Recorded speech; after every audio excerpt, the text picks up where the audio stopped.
দায়ভার আমাদের আছে না নাই? আছে।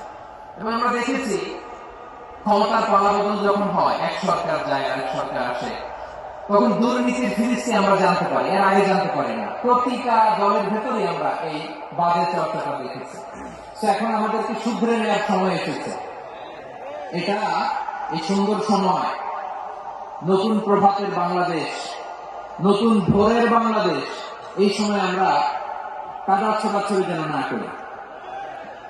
আমাদের শপথ নেওয়ার সময় এসেছে। প্রতিটি দল, নিবন্ধিত 48টি সবগুলো দলের এখন শপথ নেওয়া উচিত যে আমরা কোনোদিন আর চাঁদাবাজি করবো না, টেন্ডারবাজি করবো না, দখলবাজি করবো না।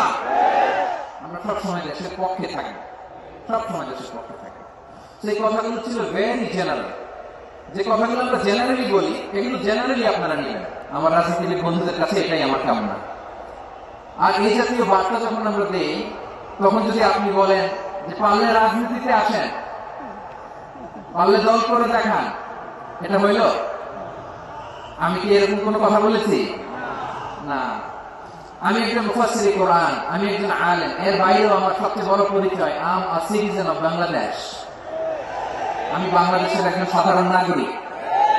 আমার দেশের যে কোনো সমস্যা, যে কোনো ইনকনসিস্টেন্সি